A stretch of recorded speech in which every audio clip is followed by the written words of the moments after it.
오늘은 영성이란 무엇일까라는 제목으로 복음 묵상의 내용을 나누기를 원합니다. 전도서 3장 11절의 말씀입니다. 하나님이 모든 것을 지으시되 때를 따라 아름답게 하셨고 또 사람들에게는 영원을 사모하는 마음을 주셨느니라. 그러나 하나님이 하시는 일의 시종을 사람으로 측량할 수 없게 하셨도다. 우리는 영성이란 용어에 대한 바른 이해 없이 막연하게 기독교적 언어라는 전제 아래서 사용처를 잘 모르고 사용하는 경우가 많습니다. 그로 인해서 영성에 대한 잘못된 인식과 영성이라는 단어를 혐오하는 그리스도인들까지 있습니다. 예를 들어 영성에 대한 잘못된 이해와 맹목성을 가진 목회자가 있다면 그 목회자가 영성을 가진 영적인 사람이 되려면 방언을 받아야 한다고 말하면서 방언을 가르친다면 이와 같은 일은 영성에 대한 잘못된 인식과 영성을 혐오하게 만드는 일이 될 수 있습니다. 그리고 성경에서 영성이란 단어가 없기 때문에 영성은 성경적인 개념이 아니라는 견해를 가진 학자들도 있습니다. 하지만 성경에 이성과 감성이라는 용어가 등장하지 않아도 우리는 이성과 감성이라는 단어를 일반적으로 쓰고 있습니다. 그리고 이 성경적인 의미와 가치를 논할 때 중요하게 그 단어들을 사용하죠. 이성과 감성을 비성경적인 용어라고 말하는 사람은 없을 것입니다. 단지 이성과 감성 그리고 영성이 비성경적으로 사용되는 경우가 문제이지 영성을 성경적인 용어가 아니라고 말하는 것은 매우 편협한 생각입니다. 이 성경에는 영성이라는 용어가 직접적으로 등장하지 않지만 영성이라는 개념을 보여주는 단어가 등장합니다. 바로 영적이라는 단어입니다. 이 고린도전서 2장 14절에서 15절의 말씀을 보면은 영성이 있어야 영적 생활이 가능하다는 것을 바울은 이야기하고 있습니다. 이제 좀 더 구체적으로 기독교 영성에 대해서 생각해 보겠습니다. 영성은 경건과 같은 개념이 아닙니다. 성경은 경건을 자기 자신과 다른 사람과의 관계 속에서 나타나는 그리스도의 성품과 그리스도를 따르는 실천적인 삶이라고 가르칩니다. 누구든지 스스로 경건하다 생각하며 자기 혀를 제갈 물리지 아니하고 자기 마음을 속이면 이 사람의 경건은 헛것이라.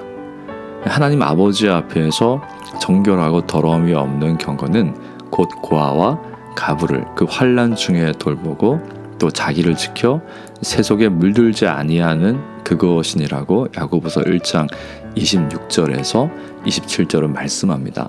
그래서 영성은 이 경건을 가능하게 하는 영적 능력이라는 것을 알 수 있습니다. 한국 교회 안에서 영성의 의미를 내적 열정, 방언 등의 영적 경험에 이르기까지 다양하게 쓰고 있습니다. 하지만 이것은 영성에 대한 정확한 의미는 아닙니다. 만약 영성이란 단어가 어떤 영적인 상태나 영적 상태를 지향하는 것으로 이해한다면 모든 기독교의 경험이나 행위는 영성이 되어버립니다. 예를 들어서 봉사를 많이 하는 사람의 행위를 보고 영성이 좋은 사람이라고 말하게 됩니다. 꺼츠와 케참은 영성에 대한 정의와 어려움을 이렇게 이야기했습니다. 영성이란 진리, 지혜, 아름다운 장미 향기 등 이 모든 것은 영성과 비슷하게 막연하거나 말로 표현하기 어려운 것들이라고 이야기했습니다.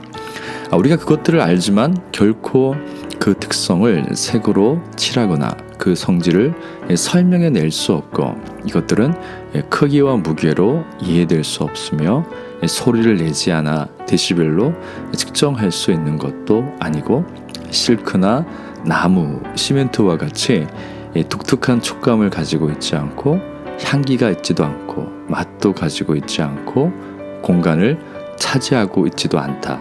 하지만 그것들은 존재하고 있다.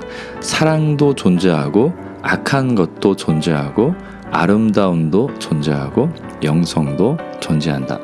이러한 것들은 인간 존재를 정의할 때 항상 인식되는 실체들이다. 영성은 하나님의 창조의 선물로 이해해야 합니다. 우리에게 영성이 있다는 것은 우리가 어떤 존재인가를 이해하는 출발점이 됩니다. 영성은 우리가 노력하고 훈련해서 만드는 것이 아니라 우리가 하나님의 형상으로 지원받았을 때 하나님이 가지고 계신 그 영성을 부여받았습니다. 하나님이 사람을 창조하실 때 자신의 형상을 따라 지정의를 부여하셨습니다. 사람이 하나님을 예배하고 이웃을 사랑하고 자연을 돌보는 일들은 하나님의 형상으로서 사람이 가지고 있는 본질적인 요소입니다. 창조와 함께 이러한 것들을 자연스럽게 할 수 있도록 창조된 것입니다. 그리고 여기에 한 가지를 더해서 칼빈은 우리가 하나님의 형상으로 창조되었을 때 하나님의 신성을 감지할 수 있는 능력이 포함되어 있다고 했습니다. 하나님과 사람의 관계, 그리고 하나님이 창조한 세계를 향하여 반응할 수 있는 능력이 영성이고, 이 영성은 이성, 감성, 우리의 몸을 통해서 나타납니다. 인간의 합리적, 감성적, 그리고 체험적 능력들은 하나님의 창조의 선물이고, 동시에 하나님을 닮은 영성이 반영되어 인간의 합리적 능력은 하나님의 창조적 선물인 이성을 반영합니다. 그리고 하나님의 정의를 실천하게 됩니다. 인간의 감성적 능력은 하나님의 창조적 선물인 감성을 반영하며 자비와 사랑의 마음을 가지게 합니다. 인간의 체험적 능력은 하나님의 창조의 선물인 흙으로 만드신 몸을 통해 이 모든 것을 실천하도록 하셨습니다. 그래서 영성은 사람이 하나님과 생동적인 관계를 맺을 수 있는 능력이면서 하나님이 우리를 창조하실 때 선물로 주신 것입니다. 그래서 영성은 훈련과 자기 노력으로 얻는 것이 아니라 이미 하나님의 형상을 닮은 우리 안에 존재합니다. 그래서 영적 경험과 영적 삶은 이미 우리 안에 존재하는 영성이 이성과 감성과 의지를 통해 우리의 몸을 통해서 실천되는 것입니다. 그렇다면 우리는 왜 영성이 없다고 표현할까요? 그 이유는 영성이 하나님이 우리에게 주신 선물이란 인식과 영성의 그 경험적 또는 기능적 차원이 죄와 타락으로 상실되었기 때문입니다. 완전히 제거된 것은 아니지만 그 기능이 상실되었습니다. 제가 5살 때부터 중학교 3학년 때까지 태권도를 배웠지만 중학교 3학년 이후로는 태권도를 연습하지 않았기 때문에 제 몸은 태권도를 할 수 있는 몸 상태가 아니고 태권도를 오랫동안 배웠다는 기억마저 가물거립니다. 하나님은 우리에게 지정의와 그것이 발현되도록 몸을 주셨습니다. 그리고 하나님을 알고 함께 살도록 하나님이 주실 수 있는 영성을 주셨습니다. 바로 그 영성이 타락으로 마비가 되어 우리의 이성, 감정, 의지는 우리의 죄의 소욕이 원하는 대로 살게 되었습니다. 이것이 얼마나 안타까운 일인지 모릅니다. 그러나 하나님은 그리스도 안에서 성령의 능력으로 우리 안에 마비되어 있던 영성을 회복, 유지, 성화가 되도록 일하고 계십니다. 영성이 회복되는 방법은 우리에게 영성을 주신 삼위 하나님과 가까이 머무는 것입니다.